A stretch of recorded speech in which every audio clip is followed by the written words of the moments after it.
Hey everyone, I'm Roman from Ristband. Ristband is a platform that runs on the Unreal Engine for creators, for artists, for brands to be able to exist within the Metaverse. So I'll play you a very quick trailer of how Ristband looks. It will hopefully explain some of this.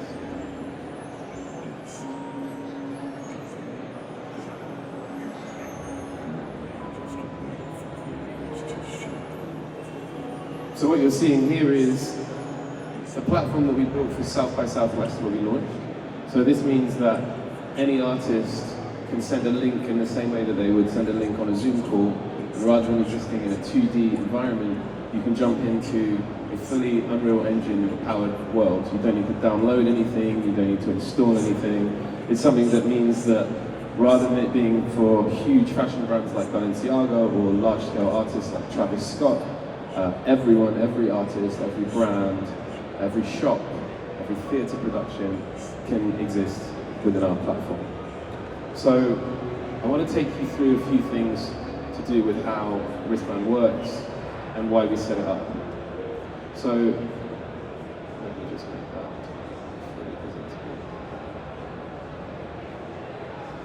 With Ristband you can have up to 50 people playing in some world. I'm just going to find if you put that into the second slide, that'd be great. There you go, there's a thank you.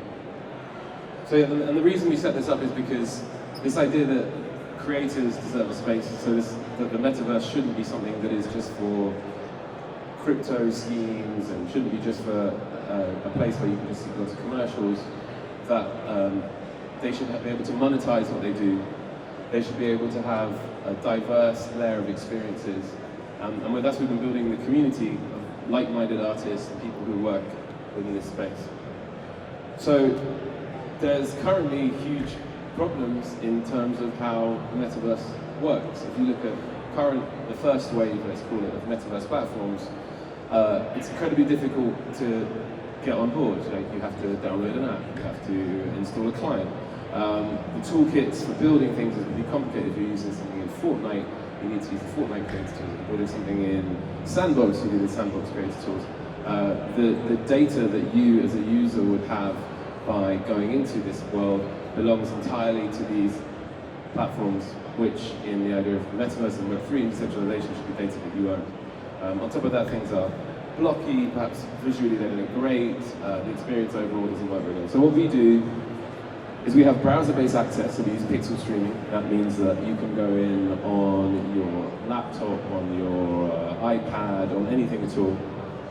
We give you data insights, the AAA graphics that Unreal Engine can offer, monetization, etc. And what Ristband looks like is you arrive in your apartment. This is where you keep all your NFTs, this is where you can socialize with your friends. And down below the world is all of the physical shows that are taking place in the real world can take place on our platform. So this is about the metaverse not being something that is an alternate world. It's about the moment that, in the same way that the internet really became important, was when reality could take place online, when every shop, every person, every social media account related to what's happening in the real world. And we feel that there's a huge disconnect between the fact that there are all these artists out there in the world, there's all these venues, there's art galleries, there's theatre productions, in reality, who could really benefit from what the metaverse can offer. And yet there are no tools that can let them do that. If you're Ariana Grande, that's amazing, you can make a $6 million show in Fortnite. But what about the hundreds of thousands of other artists and venues and labels and art galleries? And this isn't just about us being kind and charitable, it's looking at effectively a gold mine of content that exists in the real world, which deserves to be able to have a digital twin in the metaverse in real time. And that's pretty much our basic kind of core features. We strip it down to the fact that they need a toolkit. Whether you're a shop, an artist, a theatre production, a fashion brand, there should be a marketplace, so the things that happen and take place and how the world is monetized should directly help you as a brand, as an artist. As well as data and monetization, which is kind of lacking in a lot of platforms. So we're not talking about something that we're hypothetically going to build. We've already built this, and we launched at South by Southwest, where in the real world, a physical concert event gallery took place. 2,000 people attended physically. And then at the same time on our platform, the digital twin of that venue, 2,000 more people turned up via Mac, PC, VR. Forbes basically described it as the concert of the future, but in a lot of ways, this is the tip of the iceberg of what's going to be possible with these sort of platforms. So, the thing that is really sticky and engaging about the idea of the metaverse, and probably why there's so much hype and excitement about it, is when you look at a photo, an image, the average person spends about 1.2 seconds looking at that. With a video, it's on average about 10 seconds. So, in our platform, and in other metaverse platforms, and in other gaming experiences, users can stay for like 45 minutes. They can come back, they can socialize with it, they engage with it in a much more profound way. Our team is made up of Anne McKinnon, the lady in the hat there, who comes from tech consultancy and from journalism. My background is in music, and actually the reason we built Ristband in the first place was because I was looking for a toolkit that would enable my project to have a digital twin in the metaverse, and realized that it was incredibly complicated. We were awarded an Epic Mega Grant, received an Epic Mega Grant, and it meant that we could build these tools out within the Unreal Engine ecosystem. Our teams comes from across people from EA, from PlayStation, from the music industry, because I think that's a theme that relates to what is next for the metaverse. It's not going to come from just the gaming industry, in the same way that the major labels didn't come up with Spotify, and the Hollywood studio systems didn't come up with Netflix. So I think we have to be prepared for the fact that actually it's going to be lots of understanding from what happens in the gaming industry, but also people from the entertainment industry, people from the arts world, people from the world of marketing. What presentation would be complete without an abstract hockey stick of some good stuff happening? That's that. Loads of good stuff's happening. And then we've also got this, the NFT, the roles of NFTs that we've actually tried to make as practical as possible. So for South by Southwest, we teamed up with Super Rare and Rareable, where we did an open call for content. Originally, we thought this was going to be a small part of the gallery that we would have 10 pieces of artwork. We had almost 3,000 artists submit their work, and then this tiny room that we were going to do around this size, we realized we had to turn it into something that was a bit like the MoMA. We had to have stairs, we had to have people who were interacting. And the reason that NFTs, despite being such a kind of hype buzzword which people just plonk into any deck, the reason it actually would make sense for us is because NFT artists are probably the most straightforward use case for how the metaverse and how a spatial internet is going to be important, because these are people who already exist kind of in 2026.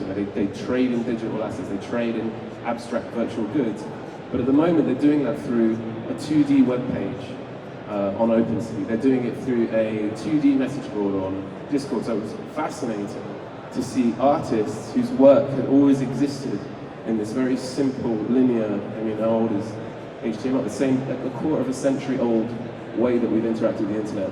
And we could give them a link so they could take all their collectors, they could take their fans, they could do a private view around one of the galleries. So the roadmap's pretty simple. Build an amazing experience to do community events, which is what we've already been done. Expanding the offerings, what we're doing in year 2. So this is a lot of brands and fashion labels and orchestras have come up to us saying, when we speak to people and say we would like to make a metaverse platform version of what we're doing, they're quoted millions of dollars, whereas with us it's about saying, look, we've already got Unreal, which is an incredibly powerful tool. We've already got people and fans and community that are going through this space. So we're working on those now. Year 3, obviously we've been working so much on this, we've learned from being out in the field what works and what doesn't, rather than just hypothetically sharing decks while people walk past you. And then year 4, obviously 10x a year, complete global domination seems like a reasonable thing to do. So, as usual on any deck like this, I'm going to show you loads of numbers that have loads of cash. None of us really probably need to see this, because we all know, you can read one article and it's a $25 trillion industry, another thing, the metaverse is a scam, you read another thing and it's going to transform our lives and all our children will be zombies.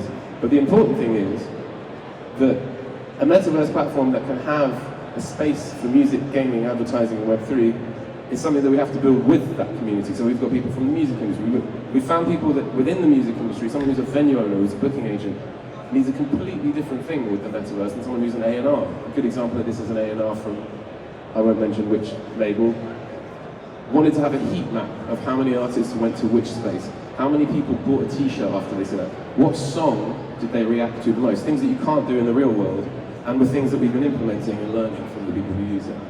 So these are a few quick accounts, because actually, with so much that is hypothetical about the metaverse, I think the thing that we've learned is actually finding out what people think and how they feel about it.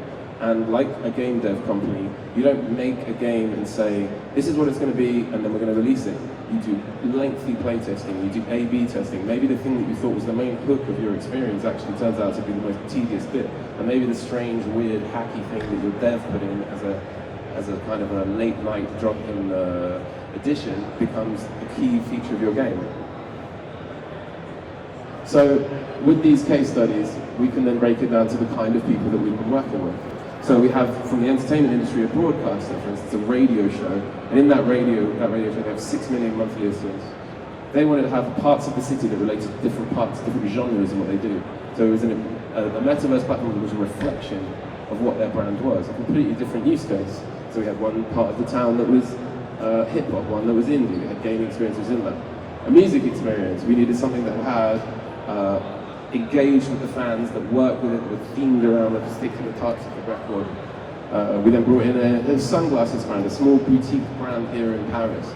They wanted to have a shop that related to their real world shop, and at the same time, they wanted to be able to have the sunglasses that they sell in the real world to be able to be sold to avatars. And then on top of that, they wanted the people who bought those sunglasses to be able to go into the physical shop and have a discount on the actual sunglasses they could buy. Which kind of gets to the core of what we've been learning, which is, again, the metaverse is an extension of reality, and a metaverse that supports reality rather than an abstract concept. And then the most important part of this, and one hilariously overlooked part of what the metaverse is it's obvious why everyone's excited about the metaverse, right? Because people look at 2.8 billion games, people look at how much time people spend in Fortnite, people see how much time they spend playing League of Legends. But the reason people are in those games is because there's been 40 years of game design, of the most talented people on earth, creating these feedback loops, understanding how a human being works, how user agency works. Why do you stay in those games? Why do you care about the characters? And so therefore building just a space where there's not that much to do and expecting to have that kind of stickiness that the gaming industry has enjoyed for the last 20 years is impossible. So we brought in, like I said, people from PlayStation, from EA, but making it a game as much as it is an experience. Making people get lost in a narrative and lost in a space. So I think I'm running out of time. I can't really see a timer, but if you'd like to contact us, we'll be wandering around, speak to the lady in the hat. She's much more articulate than me. But thank you very much for your time, and I'll take any questions that you have any.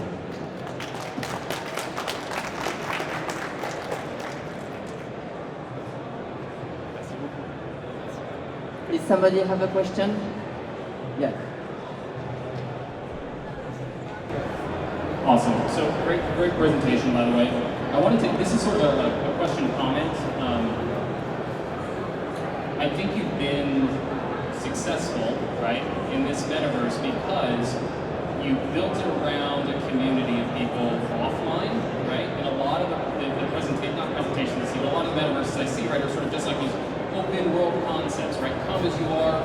But I think you've really drilled into the music community, or these various communities. I wanted to ask you, what do you put towards your success? Is it the fact that you went after sort of microcosm audiences? And if there is a key to your success, I think you'll be happy to share it because it's probably something that someone else can't just recreate.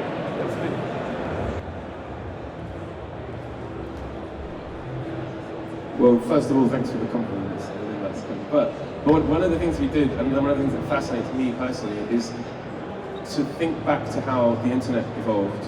And what was the internet at first? And how many parallels, right? So I'll give you a list of bullet points.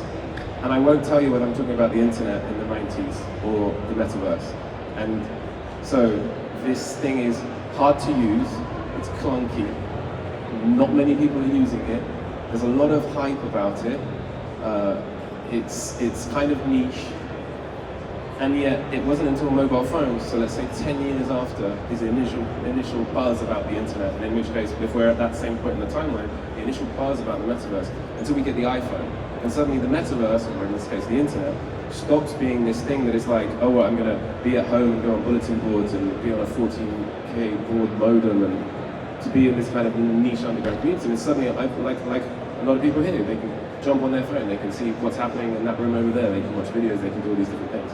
And so that's the thing that we've been focusing on, is we don't think that the exciting things that are happening in the metaverse, the like killer apps, the things that are really going to change the world, are going to happen from a heavily funded company that's got an idea and Snoop's involved. What we think it's probably going to be is niche communities, indie communities, because who built the internet? I'm not talking about the engineering side of it. I'm saying what were the people that used it? It was independent artists, it was randoms who were fans of cats, who wanted to sell things and wanted to do, and the internet we know today is actually as much a product of technology that was built in the Second World War as it is strange subcultures and niche communities, and entire genres of music, genres of cinema. Approach to how we see film has been affected by what YouTube did. And so how do we take what we've learned from that and structure it so we give the toolkits to basically the most creative, energetic people that are, which are these artists, and even consumers themselves. So I think that the success we've had, despite, we've bootstrapped and then we had an epic mega grant, so we've been incredibly fortunate, but the people who are in our Discord interact with us and they do the strangest, most interesting things. And we're not a large-scale company with millions of investment who've got a thesis about what the metaverse should be. We're learning what it is. And we've also built we've got a playground for them to almost teach us what this should be. And so that's probably the simplest way. Okay, well, thank you very much, and enjoy the rest of your day. Thank you.